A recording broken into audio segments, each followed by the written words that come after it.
എല്ലാവർക്കും അഗ്രിഗൈഡിന്റെ പുതിയൊരു വീഡിയോയിലേക്ക് സ്വാഗതം. ഇന്ന് നമ്മൾ അഗ്രോണമി ടോപ്പിക്കാണ് ഡിസ്കസ് ചെയ്യുന്നത്. കേരള PSCയുടെ അഗ്രികൾച്ചർ ഓഫീസറിന് വേണ്ടിയിട്ടുള്ള എക്സാമിന് എല്ലാവരും പ്രിപ്പയർ ചെയ്തുകൊണ്ടിരിക്കുകയായിരിക്കും. അപ്പോൾ അതിന് വേണ്ടിയിട്ടുള്ള സിലബസിലുള്ള ബേസ് ചെയ്തിട്ടുള്ള MCQs ആയിരിക്കും ഇനി മുതൽ നമ്മുടെ ചാനലിൽ അപ്ലോഡ് ചെയ്യുന്നത്. സോ കേരള PSCയുടെ അഗ്രികൾച്ചർ ഓഫീസർ അല്ലെങ്കിൽ ഫീൽഡ് അസിസ്റ്റന്റ് പിന്നെ AFO എക്സാംസിനൊക്കെ പ്രിപ്പയർ ചെയ്യുന്നവർക്ക് ഈ MCQs യൂസ്ഫുൾ ആയിരിക്കും. അപ്പൊ നമുക്ക് വീഡിയോയിലോട്ട് കിടക്കാം. First question, the term agriculture is derived from which language? The term agriculture is derived from which language? Options: Greek, Latin, French, Arabic. So the answer is Latin. The term agriculture is derived from Latin word ager or agri means soil and cultura means cultivation. So the ager or agri means soil, cultura means cultivation. അതൊന്ന് ഓർത്തു വയ്ക്കുക. Agriculture Latin word ആണെന്ന് ഓർത്തു വയ്ക്കുക. Second question, the word agronomy is derived from which language? The word agronomy is derived from which language? So options: Greek, Latin, French, Arabic. The answer is Greek. The word agronomy is derived from Greek language ആണെന്ന് ആലോചിച്ച് വെക്കുക. എന്താണ് agriculture is from Latin word, agronomy Greek ആണ്. Agronomy agros means field and nomos means management. Third question is, which is not a principle of agronomy? ഈ ഓപ്ഷൻസിൽ അഗ്രോണമിയുടെ principle അല്ലാത്തത് ഏതാണ്? Option A planning and programming of crop production. Option B choice of crop varieties suitable for particular agroclimate. Option C adoption of multiple cropping and also mixed or intercropping to ensure harvest even under adverse environmental conditions. Option D timely application of improper and unbalanced nutrition to the soil. നമ്മൾ കേരള PSCയുടെ ഇപ്പൊ എല്ലാ ക്വസ്റ്റ്യൻസും മിക്കവാറും ഒരു 15% questions എന്താണ് descriptive ആയിട്ട് descriptive ആയിട്ടാണ് ചോദിച്ചിരിക്കുന്നത്. അതായത് നന്നായിട്ട് വായിച്ച് മനസ്സിലാക്കേണ്ട ഉത്തരമാണ്. അപ്പം നമ്മൾ എപ്പോഴും ക്വസ്റ്റ്യൻസ് നന്നായിട്ട് വായിക്കണം. സോ ഇതിന്റെ ആൻസർ പറയുന്നത് timely application of improper and unbalanced അല്ല, പ്രോപ്പർ ആൻഡ് ബാലൻസ്ഡ് ന്യൂട്രീഷൻ ആണ് സോയിലിന് കൊടുക്കേണ്ടത്. So the next question, foundation seed is produced from. Foundation seed ഏത് സീഡിൽ നിന്നാണ് പ്രൊഡ്യൂസ് ചെയ്യുന്നത്? ഇത് വളരെ ഇമ്പോർട്ടന്റ് ആയിട്ടുള്ളൊരു പോർഷൻ ആണ്. എല്ലാ ക്വസ്റ്റ്യൻസിനും ഫൗണ്ടേഷൻ സീഡ് ഈ സീഡ് ക്ലാസിഫിക്കേഷൻ ഒരു ക്വസ്റ്റ്യൻ ഉണ്ടാവാറുണ്ട്. So foundation seed is produced from breeder seed. Breeder seed നിന്നാണ് ഫൗണ്ടേഷൻ സീഡ് പ്രൊഡ്യൂസ് ചെയ്യുന്നത്. ഈ ക്ലാസിഫിക്കേഷൻ ഓഫ് സീഡ് വളരെ ഇമ്പോർട്ടന്റ് ആണ്. നിങ്ങൾ എന്തായാലും പഠിച്ചിരിക്കേണ്ട ഒരു പോർഷൻ ആണിത്. അതിൽ ബ്രീഡർ സീഡ് നമുക്കറിയാം ന്യൂക്ലിയസ് സീഡ് എന്നാണ് ഉണ്ടാവുന്നത്. അതിന്റെ ടാഗ് കളർ ഗോൾഡൻ യെല്ലോ ആണ്. ജനറ്റിക് പ്യൂരിറ്റി 100% വേണം. ഫൗണ്ടേഷൻ സീഡ് ബ്രീഡർ സീഡ് എന്നാണ് പ്രൊഡ്യൂസ് ചെയ്യുന്നത്. ടാഗ് കളർ വൈറ്റ് ആണ്. ജനറ്റിക് പ്യൂരിറ്റി 99.5% ആണ്. Certified seed is produced from foundation seed. Tag colour is azure blue. Purity വരുന്നത് 99% ആണ്. അതേപോലെ ട്രൂത്ത്ഫുള്ളി ലേബിൾഡ് സീഡ് ഉണ്ട്. ട്രൂത്ത്ഫുള്ളി ലേബിൾഡ് സീഡിന്റെ ടാഗ് കളർ വരുന്നത് ഒപ്പാൽ ഗ്രീൻ ആണ്. ന്യൂക്ലിയസ് സീഡിന് കളർ ഇല്ല, ടാഗ് കളർ കളർലെസ് ആണ്. പിന്നെ ഇന്ത്യയിൽ 3 ജനറേഷൻ ക്ലാസിഫിക്കേഷൻ ആണ് ഫോളോ ചെയ്യുന്നത്. അപ്പൊ അത്രയൊക്കെയാണ് സീഡ് ക്ലാസിഫിക്കേഷൻ ഓഫ് സീഡ്സിൽ പഠിക്കാനുള്ളത്. Next question is, easy, quick and cheapest method in seeding is practiced in.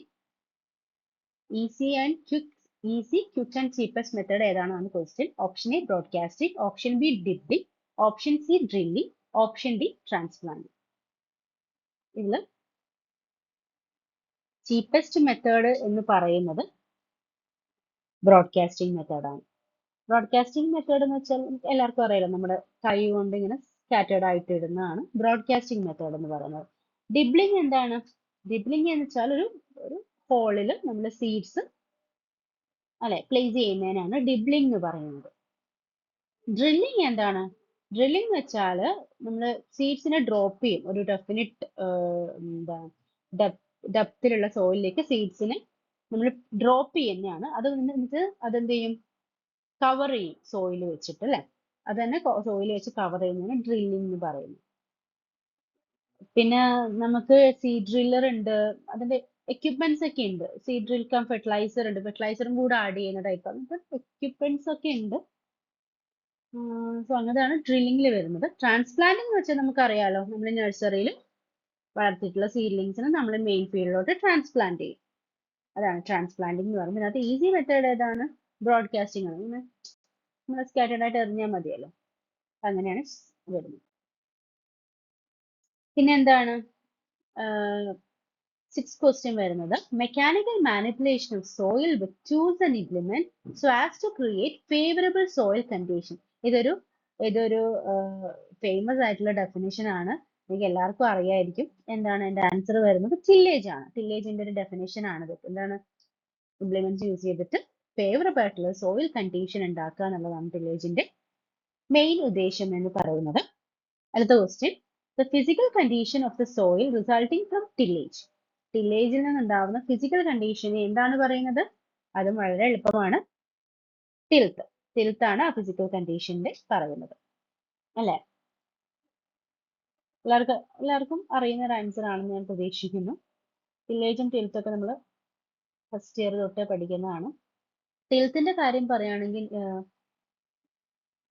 Two types of ടിൽത്ത് ആണുള്ളത്, ഫൈൻ ടിൽത്ത് ആൻഡ് കോഴ്സ് ടിൽത്ത് അല്ലെ.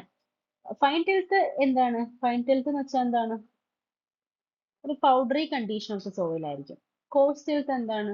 കുറച്ച് റഫ് ആയിട്ട് ക്ലോഡി കണ്ടീഷൻ ആയിരിക്കും അല്ലെ, കോഴ്സ് ടിൽത്ത്. അതേപോലെ തന്നെ സീഡ് ബെഡിലും ഉണ്ട് fine seed ബെഡും course seed ബെഡും.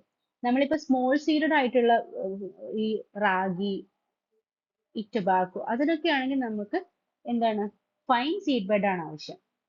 Course seed bed കുറച്ചും കൂടെ ബോൾഡ് സീഡ്സ്, കോട്ടൻ്റെത്, ചിക്പി, അതൊക്കെ കുറച്ചും കൂടെ ബോൾഡ് സീഡ്സ് ആണല്ലോ. അപ്പൊ അതിന് വേണ്ടിയിട്ടാണ് എന്താണ് കോഴ്സ് സീഡ് ബെഡ് ഉണ്ടാക്കുന്നത്. അപ്പൊ അതൊന്ന് ആലോചിച്ച് വെക്കാം. 8th ക്വസ്റ്റ്യൻ എന്ന് പറയുന്നത്, depth of primary tillage may range from. നമുക്കറിയാലോ പ്രൈമറി ടില്ലേജും സെക്കൻഡറി ടില്ലേജും അറിയാലോ. എന്താണ് പ്രൈമറി ടില്ലേജ്? നമ്മളൊരു ക്രോപ്പിന്റെ ഹാർവെസ്റ്റ് കഴിഞ്ഞാൽ ഫസ്റ്റ് നമ്മൾ എന്ത് ചെയ്യും? അതിനെ നന്നായിട്ട് ഇൻവേർട്ട് ചെയ്യും അല്ലെ, സോയിലിനെ ഇൻവേർട്ട് ചെയ്തിട്ട് ഡീപ്പായിട്ട് ഫ്ലോ ചെയ്യുന്നതിനെയാണ് നമ്മൾ പ്രൈമറി ടില്ലേജ് എന്ന് പറയുന്നത്.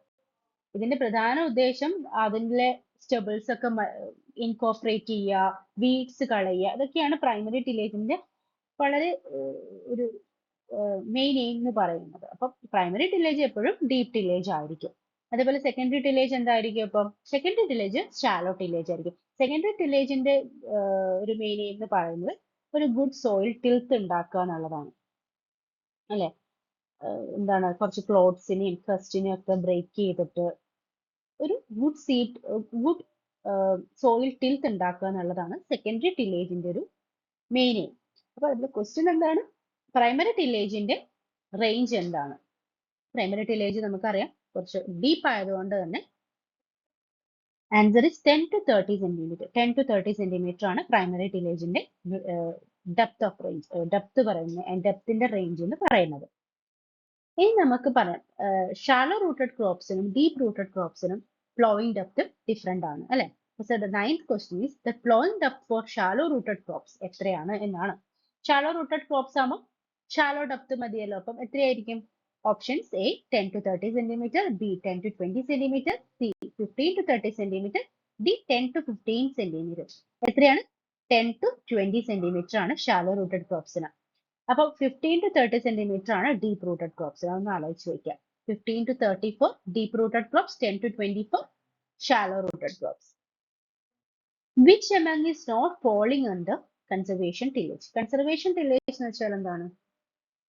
കൺസർവേഷൻ ടില്ലേജ് എന്ന് വെച്ചാൽ നമ്മുടെ ടില്ലേജ്, ഈ പ്രൈമറി ടില്ലേജും സെക്കൻഡറി ടില്ലേജും ഒക്കെ വരുമ്പോൾ സോയിലിന് ഒരുപാട് ഡിസ്റ്റർബ് ചെയ്യുന്നുണ്ട് അല്ലെ. കൺസർവേഷൻ ടില്ലേജ് എന്ന് വെച്ചാൽ സോയിലിന് അങ്ങനെ അധികമൊന്നും ഡിസ്റ്റർബ് ചെയ്യാതെ ഒരു മിനിമം ടില്ലേജിൽ പോകുന്നതിനാണ് നമ്മൾ കൺസർവേഷൻ. പക്ഷെ അധികം സോയിലിനെ നമ്മൾ ഡിസ്റ്റർബ് ചെയ്യാതെ വരുന്നതിനെയാണ് കൺസർവേഷൻ ടില്ലേജ് എന്ന് പറയുന്നത്. എന്താ ചെയ്യുക, സോയിലിനെയും വാട്ടറിനെയും കൺസേർവ് ചെയ്യുക എന്നുള്ളതാണ് അതിന്റെ ലോസസ്. നമ്മൾ ശരിക്കും ഈ ഭയങ്കരമായിട്ട് ടില്ലേജ് ചെയ്യുമ്പോൾ സോയിൽ ഇറോഷൻ അതൊക്കെ നടക്കുന്നുണ്ട് ശരിക്കും. അപ്പൊ അതൊക്കെ അതിലൊക്കെ സോയിലിനെ ഒരു സേവ് ചെയ്യാൻ വേണ്ടിയിട്ടുള്ളതാണ് ഈ കൺസർവേഷൻ ടില്ലേജസ് കൊണ്ട് ഉദ്ദേശിക്കുന്നത്. അപ്പൊ മിനിമം ടില്ലേജ് എന്താണ്? മിനിമം ടില്ലേജിനകത്ത് എന്താണ് വരുന്നത്? മിനിമം ടില്ലേജിന് നമ്മൾ അധികം ഈ നമ്മൾ ഈ ടില്ലേജ് ഓപ്പറേഷൻസ് ഒന്നും നടത്തുന്നില്ല അല്ലേ? ടില്ലേജ് ഓപ്പറേഷൻസ് വളരെ നെസസറി ആയിട്ടുള്ള ടില്ലേജ് ഓപ്പറേഷൻസ് മാത്രം നടത്തിക്കൊണ്ട് ഒരു ഗുഡ് സീഡ് ബെഡ് ഉണ്ടാക്കിയാണ് മിനിമം ടില്ലേജ് ചെയ്യുന്നത്. സീറോ ടില്ലേജ് എന്ന് വെച്ചാൽ എന്താണ്? സീറോ ടില്ലേജിനകത്ത് നമ്മൾ പ്രൈമറി ടില്ലേജ് കംപ്ലീറ്റ്ലി അവോയ്ഡ് ചെയ്തിട്ട് സെക്കൻഡറി ടില്ലേജ് ഒരു റോ സോൺ ഏരിയസിൽ മാത്രം സീഡ് ബെഡ് പ്രിപ്പയർ ചെയ്യുന്നതിനാണ് എന്ത് പറയുന്നത്? സീറോ ടില്ലേജ് എന്ന് പറയുന്നത്. ഈ റോ സോൺ ടില്ലേജ് എന്ന് പറയുന്നത് ഒരു മിനിമം ടില്ലേജിന്റെ ഒരു പാർട്ടാണ് റോ സോൺ ടില്ലേജ് എന്ന് പറയുന്നത്. അപ്പൊ ഇതിന്റെ ആൻസർ വരുന്നത് ക്ലീൻ ടില്ലേജ് ആണ്. Okay. The 11th question is, which of the following is a secondary plowing implement? വളരെ ഇമ്പോർട്ടന്റ് ആയിട്ട് പഠിച്ചു വെച്ചിരിക്കേണ്ട ഒരു പാർട്ടാണ് പ്രൈമറി ആൻഡ് സെക്കൻഡറി ഇംപ്ലിമെന്റ്സ് എന്ന് പറയുന്നത്. ഇത് എല്ലാവർക്കും അറിയായിരിക്കും. സെക്കൻഡറി ടില്ലേജ് ഇംപ്ലിമെന്റ്സ് എന്ന് പറയും. സെക്കൻഡറി ടില്ലേജ് ഇംപ്ലിമെന്റ്സ് ആണ്. പ്ലോയിങ് ഇംപ്ലിമെന്റ്സ് എന്ന് അറിയുന്നതാണ്. സെക്കൻഡറി ടില്ലേജ് ഇംപ്ലിമെന്റ്സ് ഏതൊക്കെയാണ്? കൾട്ടിവേറ്റേഴ്സ് ആൻഡ് ഹാരോസ് അല്ലെ. അപ്പൊ പ്രൈമറി ടില്ലേജ് ഇംപ്ലിമെന്റ്സ് ആണ് mould board plough, disc plough, subsoil plough ഒക്കെ ഉള്ളത്. ഹാരോസ് ആൻഡ് കൾട്ടിവേറ്റേഴ്സ് ആണ് secondary tillage implements. Which of the following is under zero tillage? ഇതിനകത്ത് സീറോ ടില്ലേജിൽ വരുന്നത് ഏതൊക്കെയാണ്? സീറോ ടില്ലേജ് നമ്മൾ പറഞ്ഞു കഴിഞ്ഞു. എന്താണ്? നമ്മൾ പ്രൈമറി ടില്ലേജ് ഒഴിവാക്കി, കംപ്ലീറ്റ്ലി അവോയ്ഡ് ചെയ്തു. Secondary tillage is restricted to seed bed preparation in the row zone only. ഇതിനെ നമ്മൾ നോ ടില്ലേജ് എന്ന് പറയും. നമുക്ക് ഇവിടെ ഇത് നമുക്ക് ശരിക്കും ആപ്ലിക്കബിൾ ആയിട്ടുള്ളത് ഭയങ്കരമായിട്ട് എന്താണ് സോയിൽ ഇറോഷൻസ്, വാട്ടർ ഇറോഷൻസ് ഒക്കെ ഉണ്ടാവുന്ന സ്ഥലത്ത് നമുക്ക് അപ്ലൈ ചെയ്യാൻ പറ്റുന്ന ഒരു ടില്ലേജ് മെത്തേഡ് ആണ് സീറോ ടില്ലേജ് എന്ന് പറയുന്നത്. ഇതിന് ശരിക്കും 2 ടൈപ്സ് ആണ് സീറോ ടില്ലേജ് ഉള്ളത്. ഒന്ന് ടിൽ പ്ലാന്റിങ്, രണ്ടാമത്തത് sod planting or sod culture ആണ്. So all of the above ആണ് ആൻസർ. സോ ഇതുപോലുള്ള MCQs നിങ്ങൾക്ക് പഠിക്കാൻ താല്പര്യം ഉണ്ടെങ്കിൽ ഈ ചാനൽ ഒന്ന് സബ്സ്ക്രൈബ് ചെയ്യാം, ഒന്ന് ഫോളോ ചെയ്യാം. അപ്പോൾ കേരള PSC നടത്തുന്ന അഗ്രികൾച്ചർ റിലേറ്റഡ് എക്സാംസിനൊക്കെ നിങ്ങൾക്ക് ഇത് യൂസ്ഫുൾ ആയിരിക്കും. സോ എല്ലാവർക്കും താങ്ക് യു.